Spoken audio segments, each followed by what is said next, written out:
Japanese shipbuilding company Mitsui Shipbuilding Co. Limited has launched the new Kumano multifunction frigate during a ceremony in Okayama on November of 19th.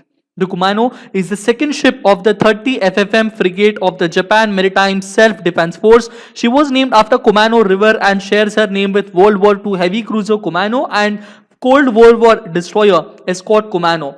The next generation Japanese frigate displaces over 5,000 tons at full load and combines compactness with manpower saving. The ships of the class are envisioned as frigate-sized vessels with destroyer capabilities, and they are expected to replace the Asagiri and Abukuma class destroyers. The manpower savings concept, GMSDF hopes to address its personnel shortage issues. The vessels will be crewed by some 100 sailors, a notable decrease compared to the conventional and Aegis destroyers. Japan builds to build up 22 vessels in the class vessel at a unit price of about 48 billion yen, and the shipyard will now proceed for the fitting out stage of the Kumano frigate ahead of its delivery set for the year of 2021. Hello everyone and welcome back for another interesting and informative session of the defense updates provided by SSB Crack Exams. I am Heyman and I am very happy that most of you are following these defense updates on a daily basis. SSB Crack Exams is India's largest, most preferred online defense exams preparation portal. If in case you are preparing for any sort of defense examination or the interviews, I highly recommend you to download the Android app and start off. Choose your favorite course, subscribe for that particular course and go through the complete detailed study, important lectures and the various other sample practice questions, study material, quizzes, exercises and also the mock tests, which are very crucially designed for the latest exam patterns. I also request you to follow us on all sort of social media platforms, which will be very helpful for your examination preparation. Beginning with the question of the day that I have asked on 19th of November 2020, that is yesterday. And the question that I asked was, who organized the National Maritime Heritage Conclave 2020? I repeat the question, who was the organizer of the National Maritime Heritage Conclave 2020? And most of you have given the correct answer, but they have given not the complete answer. But the complete answer is that it is actually organized by the Maritime History Society, and this is in collaboration with the Gujarat Maritime University of the Gandhinagar, All India Marine Pilots Association and the Daily Guardian. Okay, so there are four important organizations that we have to consider. One is about the Maritime History Society, then comes which is actually collaborating with the Gujarat Maritime University of Gandhinagar, All India Marine Pilots Association and the Daily Guardian, which is a press related agency. So all of these are those important ones, and it was held from 18th to 19th of November 2020, and very important keynote address speakers, they have come and they have presented their papers. They have given a various lot of important informative academic and the international related issues and the relationships that are going on. The theme for this particular National Maritime Heritage Conclave 2020 was exploring unsung frames in Indian maritime history. I repeat, exploring unsung frames in Indian maritime history. Okay, so in this particular one, they have discussed the famous personnel, the famous operations, or those important ones that the generic people of our country, they do not know, but all of them, they are as of now forgotten, and they have to be revived, and maintaining the history of the Indian maritime conclave. So that is regarding that. The mission of the National Maritime Heritage Conclave 2020 is awakening maritime consciousness. Understanding? I repeat, it is awakening maritime consciousness, and this is considered to be the 42nd edition of this particular conclave. That means around 41 times it was conducted, and this particular one was 42nd one, and it was conducted from when to when? From 18th to 19th of November 2020. So this conclave in around these 2 days, it was spread around 3 thematic sessions, and those 3 sessions where the first session was about coastal communities, and the second session was about gender and maritime history, and the third session was about trans-maritime connectivity across the Indian Ocean region. That is it regarding this particular important details regarding the question of the day. Now we will begin with the first and foremost important defense update, and that is regarding that Raksha Mantri Shri Rajnath Singh ji launching the land management system intranet portal. And why is this particular one? The name, it clearly mentions that it is about the land management system, so it will be very important online related system that will be dealing with the completely important defense related lands. Okay, so all those lands that are coming under the Ministry of Defense directly or indirectly, all of them will be taken after, they will be looked after the by this particular land management systems intranet portal, and it is developed by the Department of Defense in conjunction with the DGDE and the armed forces. What will this do? It will digitize all the requests of defense land management received by the department in future, and it is also in process of progressively capturing archival data into the system. That means until now, whatever all the details that are mentioned regarding the land management of the Indian Ministry of Defense or the defense related lands, all of those lands whichever are there, all of them are being captured by this particular application, by this particular portal, and all the data for the cases 2016 since 2016 have already been captured and are available in the portal. Okay, so all of the defense lands related ones are already been captured if they are all the way up to the 2016 and before that also. So it is also going to take into consideration. The portal is expected to bring in greater speed, transparency, and efficiency into the land management system of the department. With integration of the GIS-based tool, it will improve decision-making process by removing duplication or unnecessary communication between various stakeholder groups involved in the decision-making process. Okay, going through with the next most important defense update that we have to remember for today is regarding that the Center for Land Warfare Studies, also known as CLAWS, it has completed 15 years of excellence. It was established in the year of 2005 and now it is 2020.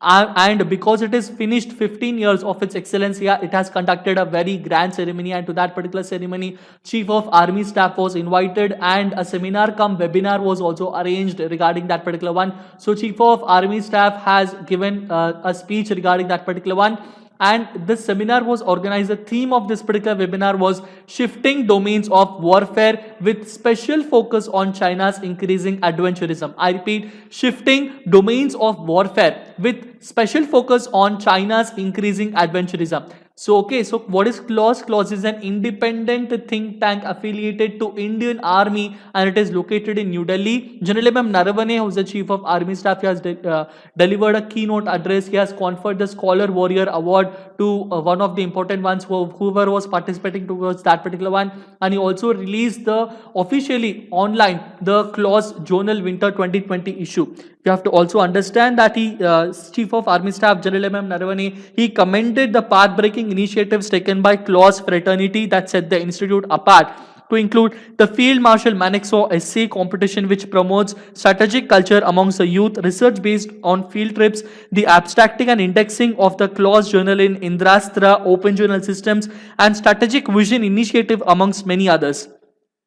Chief of Army Staff also complimented the commitment of CLAWS fraternity and their efforts towards actively furthering India's strategic and military thinking in the changing security paradigm and contributing towards national security and nation building. Going through now with the next important defense update is regarding that Raksha Mantri Shri Rajnath Singh ji releasing the selected speeches of President Shri Ramnath Kovind ji. So all of these speeches are written by President Shri Ramnath Kovind ji. One is a Hindi one, it includes Loktantra ke Swar, and another one is the Republican Ethic. Both of them are released by Raksha Mantri Shri Rajnath Singh ji in the presence of the Union Minister Shri Prakash Javadekar. Who is Prakash Javadekar? He is also the Union Minister for Environment, Forest and Climate Change, Information and Broadcasting, and Heavy Industries and Public Enterprises. And various other dignitaries were also present on the occasion. And who were the other most important prominent dignitaries? They included the Chief of Defence Staff General Bipin Rawat, Chief of Army Staff General M. Naravane, Vice Chief of Air Staff Air Marshal Harjit Singh Arora, and various other senior officials of the President's Secretariat. Various officials of the MIB were also present on the occasion. Speaking on the occasion, Shri Rajnath Singh said that this compilation of speeches of President Ramnath Kovind ji presents a comprehensive picture of his work, personality and values. In these speeches, the preferences of a sensitive and idealistic public servant, a fair person living life based on morality, can be seen. He said that the President considers public service and the ultimate religion, which is evident in his many speeches. The President also underlines the importance of Indian values in his addresses, which have a greater impact because of these values are a part of his personal life. Shri Rajnath Singh said at a glance of President's speeches depicts his concern towards issues such as girls' education, empowerment of women, welfare of the weaker sections, which reflects his elevated mind. He also said he knew President Ramnath Kovind for a long time and always found him a man of large heart and high moral values. Going through now with the next important update is regarding The Japan launching the new Kumano multifunction frigate. This is what I was discussing with you in the introduction session. This particular frigate is named as what? It is named as the Kumano, which is the FFM2. It is the second ship of the 30 FFM frigate of the Japan Maritime Self-Defense Force. This is developed by the Mitsui E&S Shipbuilding Company Limited. Okay, so this particular frigate was named after the Kumano River. You can remember in that particular one, and it is also named in the World War II. A heavy cruiser was also named as Kumano from the Japanese side, and during the Cold War also, at that particular time, the destroyer of the escort was also named as the Kumano. So from that, those two important ones, and from the Kumano River, this particular frigate was named as Kumano. We have to consider, and these are going to be expected to replace the currently existing Asagiri and the Abukuma class destroyers of the Japanese Maritime Self-Defense Force Navy. We have to also understand that the next generation Japanese frigate displaces over 5,000 tons. Okay, so how many tons? It will be displacing around 5,000 tons at full load and combines compactness with manpower saving. The ships of the class are envisioned as frigate class vessels with destroyer capabilities, and according to Japan, it is planning to build up 22 vessels. Okay, so around 22 vessels it is going to build up, and all of these are going to be occurred at a unit cost price of about 48 yen, 48 billion yen. Okay, so that is it regarding this particular update. Now going through with the final update is regarding that the Air Officer Commanding in Chief of the Training Command of Indian Air Force visiting the Air Force Station Yelahanka in Bengaluru. Who is AOC in Chief of Training Command? He is Air Marshal R.D. Mathur, Rajiv Dayal Mathur. So he has visited the Air Force Station Yelahanka. And why did he visit that particular station? He was reviewing the operational preparedness regarding the Aero India 2021. Now, what is Aero India 2021? This is an exhibition. It is organized every alternate year. Yeah, last time Aero India, it was organized in the year of 2019. So it is now going to be organized in the year of 2021. And it is one of the major exhibition for aerospace and defense industries with a public air show. It enables industry personnel, professional to gain market insights, announce new developments, and gain media coverage.